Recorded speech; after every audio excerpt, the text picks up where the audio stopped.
මෝටරියේ ඇන්ජිම පනගන්නෝ ජයනෙත්ති හෝටලේ පෝටිකෝව යටහුන් නව යුවලට සුරතෝසවා ආචාර කළා.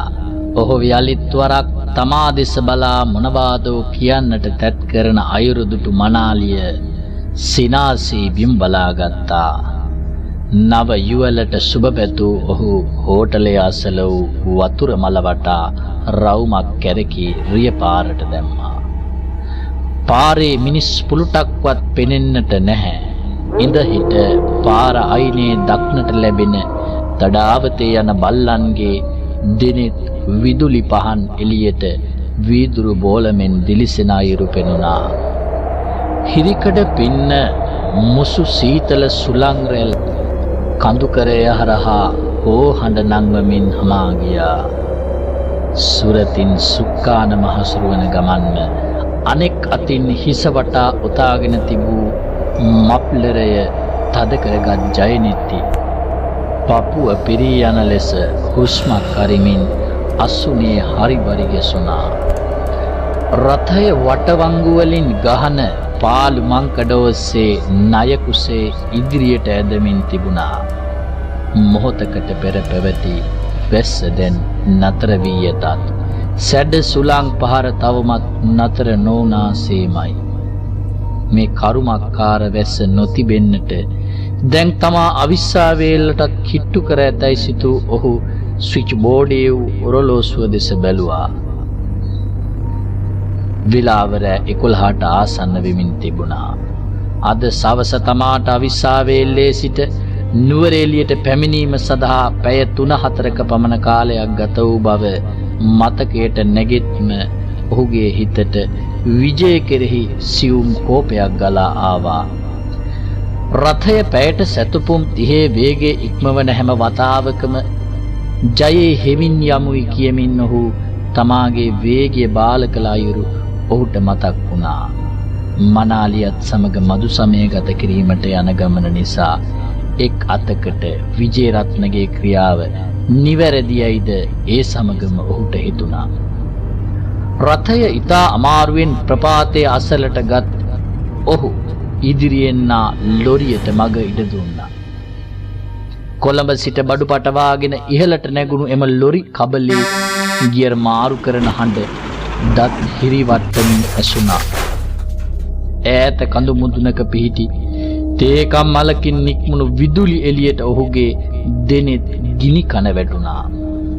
හිටි අඩියේ පාර හරහා පීනු වල්හාවකු බේරා ගැනීම සඳහා තිරිංග තද කළ ඔහු අනතුරුව ගියරය හඬ නගා මාරු කරමින් රථය ඉදිරියටම පැදෙව්වා.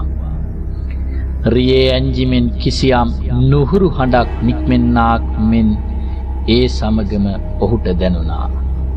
තවත් යාර කිහිපයක් ඉදිරියට ඇදුණු රිය දියාරු අඳෝනාවක් නගමින් ඔහුටත් හොරා නතර වුණා. කරලා හමාරයිනේ තමාටම කියාගත් හේ පාරේ ඉඩ ඇති තැනක් බලා රිය නතර කරගත්තා. රියේ පෙට්‍රල් ප්‍රමාණය දැක්වෙන මීටරේ කටුව පතුලටම වැදී ඇති අයුරු ඔහුට පෙනුණා. රියට නුවරඑළියෙන් පෙට්‍රල් ගසා ගැනීමට නොහැකි වීම ගැන තමාටම ශාප කරගත් ඔහු සීතලෙන් ගැහිමින් රියේ දොරහැර එළියට බැස්සා. කුට්ටි කැපිය හැකි අඳුර හාත්පසම ගිලගෙන තිබුණා. රියේ ලාම්පු වලින් නික්මුණු එළියට හැරෙන්නට අවට වෙනත් කිසිදු එළියක් නැහැ. රෑ බදුල්ලන්ගේ කරච්චලේ අතොරක් නැතිව ඇහෙනවා. රියේ ඩිකිය හැර පෙට්‍රල් ටින් එක අතටගෙන බැලූ ජයනෙත්ති හායි ගාමින් මුව අයාගත්තා. අනතුරුව දිග සුසුමක් හෙලා ඩිකිය වසා දැමූ ඔහු හිස් පෙට්‍රල් ටින් එකත් රැගෙන ආපසු ගොස් රියේ දුර ඇරියා.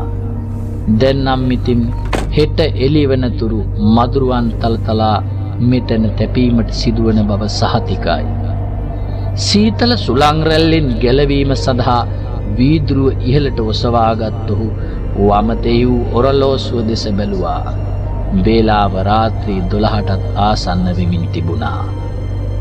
රියේ ඉදිරිපස මෙතෙක් දැල් වෙමින් තිබූ විදුලි පහන් නිවාදමත්ම ඝන අඳුර හාත්පසම වෙලා ගත්තා. වැහි අඳුරෙන් පිරුණු අහසේ එකදු තරුවක්වත් දකින්නට නැහැ. සුළං මෙන්ම මීදුමද තදින්ම පවතින බවක් ඔහුට හැඟුණා. වැසි දිනවල රැට කඳුකරේ සිදුවෙතයි කියන නායාම් පිළිබඳ බියජනක සිතුවිලි කිහිපයක් ඒ සමගම ඔහුගේ සිත තුළට ක්‍රමයෙන් ගලා ආවා. මීට වසර කිහිපයකට පෙර රම්බඩගල්ල ප්‍රදේශයේ සිදු වූ නායාමකින් සිව් දෙනෙකුගෙන් යුත් පවුලක් වැළලී ගිය පුවතක්ද ඔහුගේ මතකයට නැගුණා. පාළුව හා සීතල මකා ගැනීම සඳහා සිගරැට්ටුවක්වත් නොමැති බව සිතූ ඔහු කෝපයෙන් දත් මිටි කෑවා. ඔහු අසුන මත දිග ඇදී අඳුරු අහස දෙස බලාගෙන මොහොතක් නිසලව සිටියා. කිසිවෙකු රියාසල ගැවසෙන්නාක් මෙන් ඒ සමගම ඔහුට දැනුණා. දනි පනිගා නැගිටගත් ජයනෙත්ති රියේ ඉදිරිපස හා පසුපස ලාම්පු දල්වා හාත්පස විමසිල්ලෙන් බැලුවා. එහෙත් අවට ක්‍රමයෙන් වැසී යමින් පැවති මීදුම හැර වෙන කිසිවකු දකින්නට නැහැ.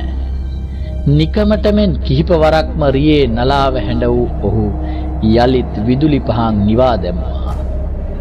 පාරේ වාහනයක්වත් ආවුත් යන බලාපොරොත්තු සහගත සිතුවිල්ලක් ඔහුගේ හිත තුළ රඟ දෙන්නට වුණා.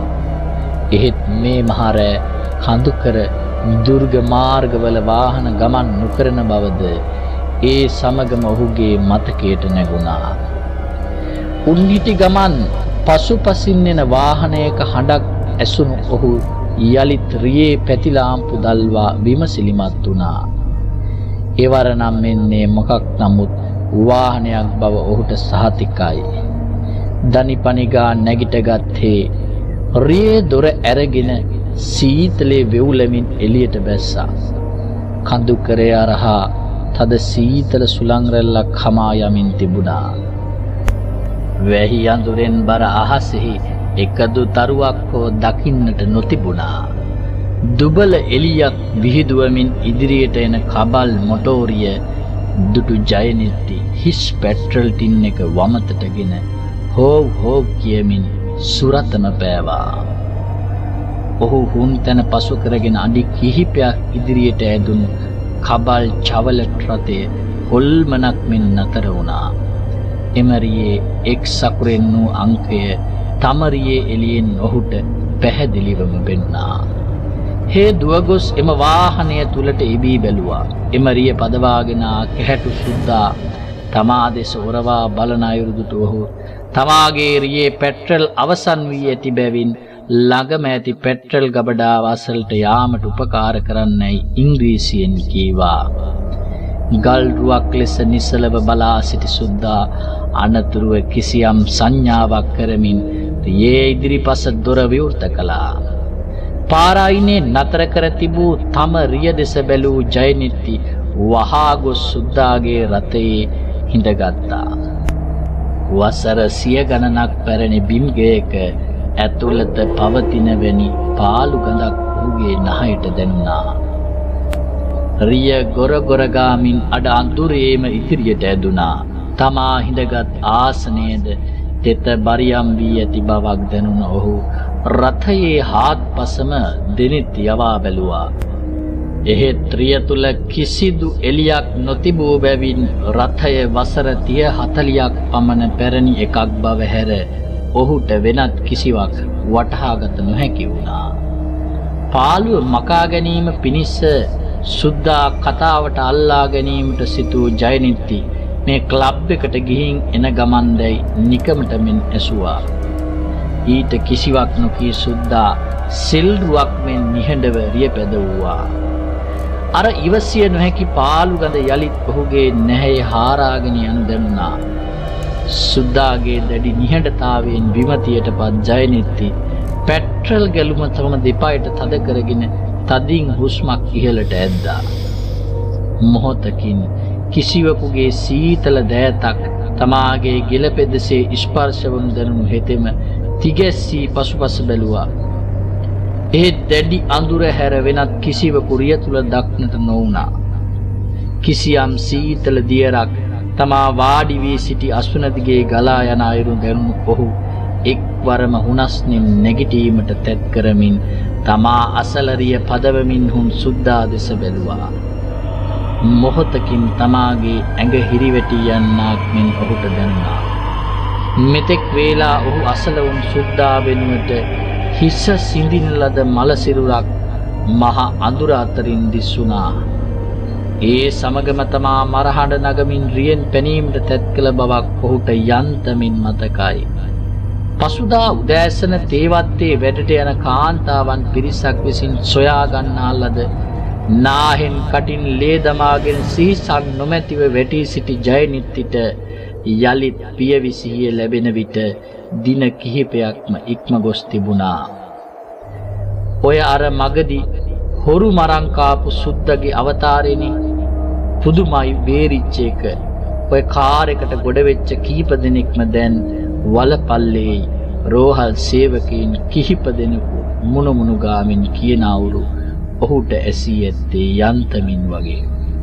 දින කිහිපයක් රෝහලේ ගත කර ආපසු පැමිණි ජයනිත්ති ඉන්පසු අද වනතුරු රාත්‍රී කාලයේ ගෙදරින් පිට තනිවම නොයාමට තරයේ වග බලාගත්තේ අවතාර පිළිබඳ ඇති වූ බයටමයි.